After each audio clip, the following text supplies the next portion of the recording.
Hey guys, we haven't said this in a while, but we've got a new knife company to look at. This is the Ironfly Knives YOLO, and I think I'm in love. So let's turn us around and take a look at this little bit of awesomeness from above. Well, guys, it's new knife day again. This just showed up on my birthday on Friday in a package of a bunch of stuff from Winston Cobretti. Thank you very much, buddy. I appreciate this. This is the Ironfly Knives YOLO, and I had not ever heard of this brand. So not only is it new knife day, it's a new knife company. You can see here, G10 handles, there's the logo. This is a broad cleaver style Wharncliffe, nice broad blade coming in.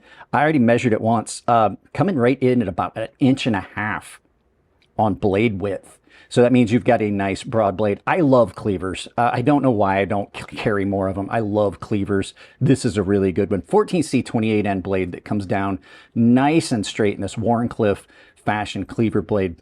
I did have to resharpen this, guys, so this is not the factory edge, but it did come sharp, I will tell you that.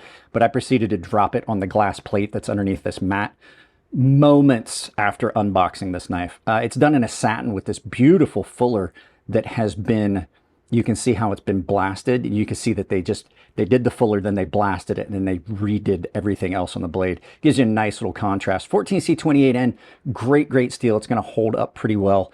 It took an incredible edge. The handles on this, so first impressions on this, handles on this really comfortable. They are completely contoured from center line out, rounded all the way over, and they're ample. They are nice and broad this way and this way. So you've got a good, comfortable grip on that. It fits your hand very well. And you've got this big forward choil if you want it, so you can get up on it, power down.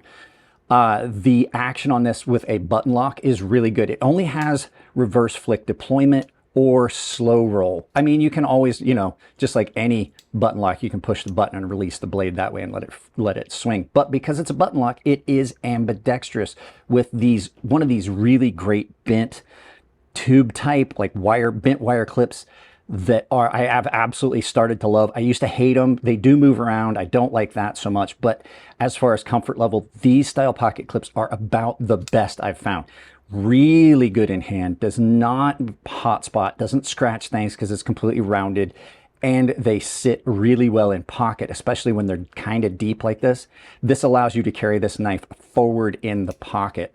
You've also got this beautiful G10 backspacer that matches the material, which I really love. The Havrog was the first knife I ever saw. The Petrified Fish Havrog was the first knife I ever saw that had like the backspacer and thumb studs made of the same handle material.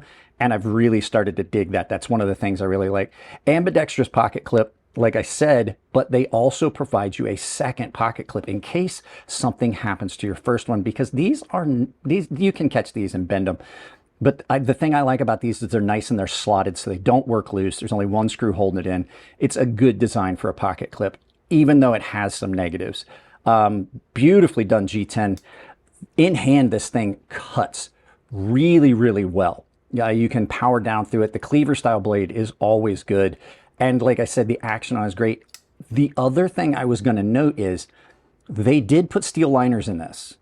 And I didn't think it had steel liners at first, because it is so well balanced. You've got a lot of the weight forward, which is one of the things I like about cleavers. You've got a bigger blade, so you've got some weight forward, like a neutral pivot weight balance right there. But they did put steel liners in here, and they have been weight reduced heavily. They could have gotten away with just putting a piece here for your button lock area, but no, the whole thing has got these skeletonized liners on it, but you can't see them, which absolutely gorgeous. Now, there is always a couple things about any knife that you're not going to be such a big fan of, and it's the same here.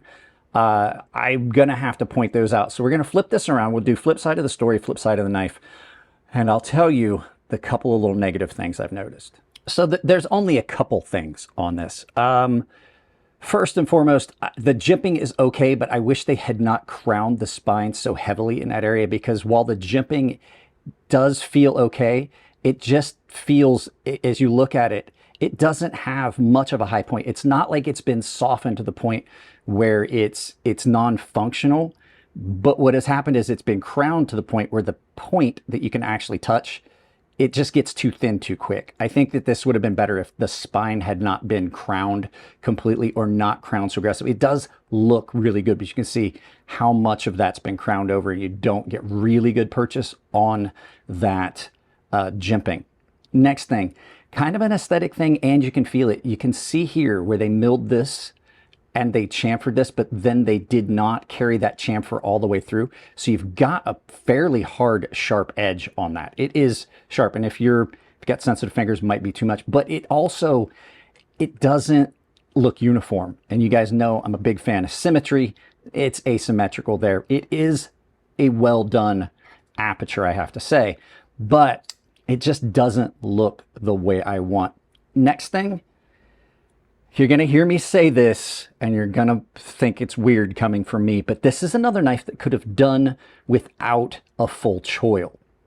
This could have easily not been done like this with a high spot. I've got several knives where a high spot on the blade acts like a choil. And on something like this, with this really nice straight blade, you're losing a little bit of your cutting ability. I mean, you're losing, what is that, like 1/4 of an inch, maybe 1/2 an inch of the blade length that you could have had more on. Now, when you have it in that grip, it feels fine, but it doesn't really need it. It feels kind of awkward when you power down on it because your finger is like in that spot. I think it would have been better if this just had a high spot where you can get your finger on it and then a smaller choil and you could have had more edge, if you know what I mean. So there's not much else that I found on this. I've only carried this a couple times since it showed up on my birthday, but I do have to say it seems pretty. Oh, one last thing. I think it's going to work its way out, but there is a gritty spot right here. And I think it's where this lock rubs on that surface, because there's a spring pushing it down and it just feels a little bit gritty right there, just in that spot. So when I take this apart, I haven't changed lubrication or anything on this. Like I said, the only thing I did was sharpen it because I dropped it on that glass plate underneath this. So we'll see if I can clean that up, or if it might just be a dirty spot. It might be something I can hit with some polish and smooth that grittiness up. I've had several knives that had that issue, so not a big deal. Great knife overall. Is it a yup or a no on this, a yup or a not on this first day? Didn't get these out. It is so far a yup. I love this. This thing is really well done, and from what I understand, not that expensive. Like I said, I'll put a price down below in the beginning of the video. So there you go, guys. Let's turn this around, do some final thoughts, and send you out about your day. Yeah, guys, when this came in, I immediately got it in hand and I was like, oh, that's right.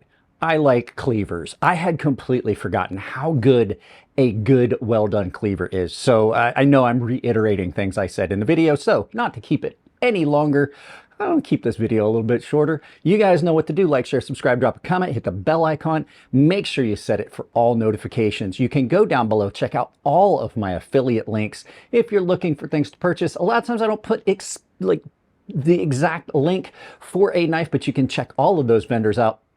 Coffee Brand Coffee and Temper Trail have a discount built into those links.